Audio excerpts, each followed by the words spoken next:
Unsay gikahadlukan nimo igsuon? Unsay imuhang gikabalakan karon? Unsay imuhang mga kabalaka, mga kahadlok?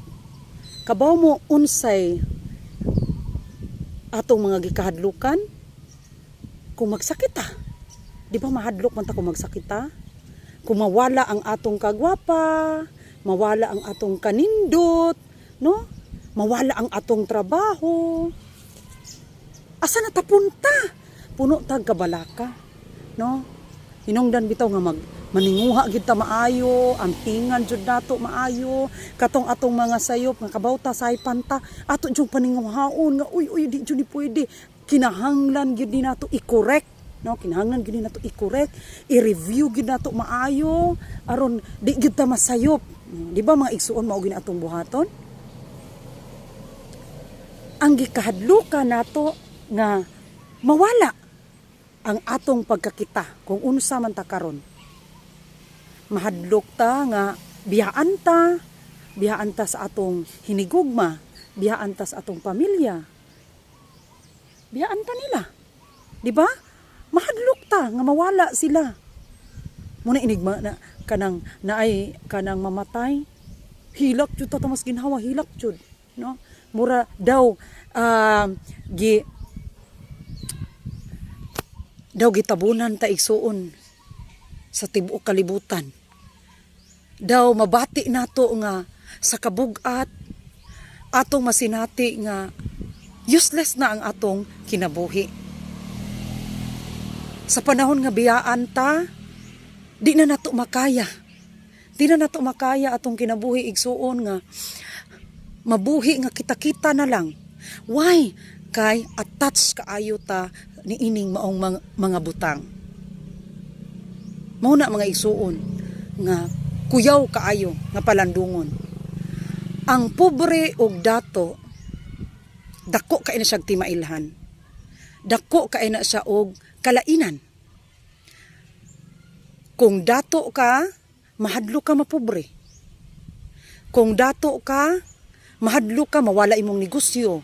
Mahadlo ka nga katong imong ipaningkamutan mawala. Mahadlo ka nga basin og ana na lang ko sa daplin. Di ko kadawat nga usa na lang ko ka janitor, usa na lang ko kalabandira, usa na lang ko katindera. Di ko kadawat nga ako na nag-uma na lang. Muna atong kahadlukan kung dato ta. No, malisang dayon ta nga di ta gusto nga lantawon sa ato isig katawo nga ubos na kaita. Pero kaning pobre, di gyud ta mahadlok nga maglisod. Di ta mahadlok sa kalisdanan sa kinabuhi. Ngano, kinaon na nato ang kalisod sa kinabuhi. Wa gyud tay gikahadlukan, wa pud tay gikabalakan. Kay wa may mawala nato. Ang ato raging gisaligan, siya ragid sa taas. Nga Lord, matuman ang imong pagbuot. Kung magsakit, unsaon man, wala may ikapatambal. Kung madaot ko, unsaon man, nga pobre man ko. No? Ingon ana atong mindset, kani siyang mga pobre, kani kitang mga pobre, di gyud ta mahadlok nga mawadaan. Di gyud ta makampante sa usa ka butang nga magsalig ba nga kuan. Dili ta ana magsalig ngano, anad na ta sa atong kapobrehon. Mao nay nakalahi igsuon kung magpabilin kang ubos bisan og naa na kas taas. Kay mindset ra man siya. Dili man ikadato ang imuhang material nga bahandi. Kaning ikadato nato, kaning ato ang attitude, atong mindset nga bisan pa og daghan na ta kaig kwarta, di kay punta mahadlok nga ba? Wala mawad-an tag kwarta ngano? Nagpakabuhi man tang kabus. No? Bisan pa og professional ta, di man ta mahadlok mawad-an ta sa atong trabaho. Ngano? Kaya nato nga mo trabaho bisag unsa basta makaayo lang sa atong pamilya kay naanad naman ta nang kinabuhi. Apan kung ikaw golden spoon, luoy kaayo ka. Luoy kaayo ang mga golden spoon labira og wala na anad og pinuburi. Labira og ang attitude niya is naanad jud siya nga dato gid kaayos nga tanan. Luoy kaayo. Panahon sa kalisod, panahon sa gubat, panahon nga pandemya or unsa, di ni siya maka-cope up. Mao nang uban ang ilang utok maghikog na lang sila tungod sa kalisod. Nga di sila kadawat ngayon ana ilang kinabuhi. Ang ilang foundation dili maayo kaayo ilang foundation. Luoy kaayos nga tanan. Muna, kita nga mga pobre, kinahanglan, manlimbasog yun ta. Kitang mga dato, no? Kamong mga dato, ako feeling dato. Uy, guula guro sa mga katanaw nato sa mga atong higala. Bitaw, kani ato ay sa istorya, rago ni ato agon mga igsuon. No? Kita nga feeling dato, may na lang naka-feel yun ta nga dato ta. Kaysa, dili yun intaw na to feel nga, pobre yun yapon ta. No? Ang ikadato biya igsuon no, ang mindset. Ang atong mindset, ang pagdawat. Kay moingon lang pud ka pobre ko. Pobre gud kay ko. Ang imong mindset ana di na ka maninguha. O bitaw na nga gingon ni Bill Gates nga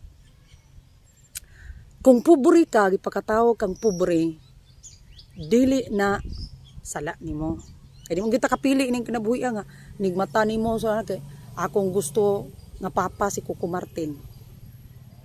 Inig mata na ko dre ang akong mama kinahanglan si Christine Hermosa. Di mo gyud kakaingon ana, no? Di mo gyud kakaingana igsoon, di mo kakapili. Pero pwede nimo bag-ohon ang imong kinabuhi. Pwede nimo bag-ohon imong kinabuhi, oy. Maninguha ka maayo, no? Ako sa una mga igsoon, nangandoy gyud ko nga nigbalik na ko sa bukid mag-high heel ko. Kay ngano? Kami sa una mapugos man gyud mi o pamakirog baka kay may laing choice. Wala man may laing choice. Makirog jud ko baka niya mangita mi mga bayabas wag unsa niya mamauli mi dugay kayo mauli niya napatoy kanang ting-init pertig nang bulusan niya wala pay chinilas. Sus mga igsoon magdalagan gid mi ana mga igsoon nga mura may nakatunog og baga kay perting inita ang yuta. Perting inita ang yuta. Tung yuta gani nga loam nga kanang itom nga wala gid siya halo nga mga kahoy o mga bato, wala siya halo nga mga bato. Pirti jud ang inita niya kanang pino kaayo. Sus mapasok gid in taon bisag pila ka baga sa imo sa among tiil nga murag vapor. Sus Ginoo ko. Muna ingon ko kinahanglan mo balik ko rin mag high heel ko. Ay may sound exaggerated. Pero gibuhatan ako may suon, no? Gibuhatan ako nag high heel gid tinuod ko didto pero nay siminto. Ana no?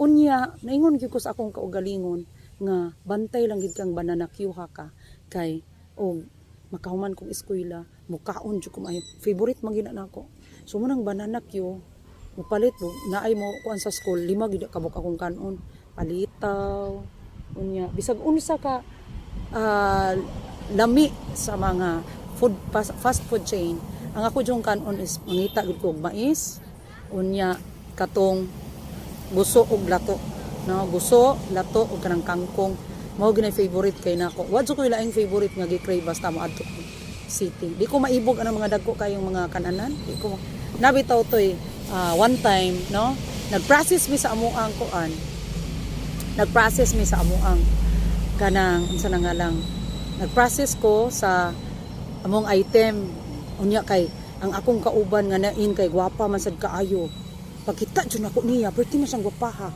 di ingon siya nga magkita daw mi sa city dito sa terminal so sa gibuhat ako igsuon nikaon ko diretso igsuon nikaon ko dito sa barong-barong kay wapa bi ka ito akong gamit niya basin niya nagkaon na to siya dito sa kanaang Jollibee sa Chowking may ngana niya wabi ko i-afford so nikaon ko dito sa barong-barong dito sa gawas sa terminal perti na kong busuga og katawanan ka ay pagkita namo sa so, pagtuo gwapa ra gid siya ipakatao siyang gwapa pero sa una wa pa siya kwarta karon daghan na kay siyang kwarta kay stable job naman siya maayo na siyang manage siyang money so mao na nga wala po dito sa kwarta so nikakon po na siya dito sa kwarta kay gato po siya nga iyahang kamit gwapa what's your rest diba ay ayo lang jud taon kagol mga igsoon happy lang gyud ta bahala tag pobre bahala tag dato no dato ta or pobre equal ra gyud ta mga igsoon it's a matter of mindset if you feel sexy it's the matter of feelings and emotions no muna importante gasuot kasi mong sanina nya di mo nimo feel nga sexy ka no So mura gid gihapon mura sige kang ga dili ka kuan dili ka as is sa imong pagkaikaw. Importante is happy go lucky lang and keep going lang ining kinabuhi no kanang mga kahadlok wado na to mga kahadlok oy muwad-an mahadlok ko wala na siya mahadlok ko nga basin niya biyaan ko niya mahadlok ko nga basin unya og kanang ilibakon ko niya oy you will live your life nga puno kas kahadlok dili ka ma-enjoy ning kinabuhian. Remember, life is too short ra gyud hamubo ra gyud kaayo ang panahon karon hapit sa ta hapit sa ta mag Christmas hapit sa ang bear no mura ra jud tuog mga damgo mura ra gyud no mura na una mga igsoon nga sa tanan nimong problema naa ginay solusyon mo nang ay lang katalaw ay kahadlok no ay kabalaka kay ang tanan nga naabot sa imong kinabuhi tawo butang mga sitwasyon unsa man na siya na ay rason anang tanan unya imo ra nang ma-find out ang mao gid ay ni sa mao jud ay ni mao gid ni dangatan ang pagdawat ra gid sa imong kinabuhi kay naay mga butang nga beyond your control ikadlok pasagdi na siya isandig gina niya tanan kay mabuang ka anak lisod kayo.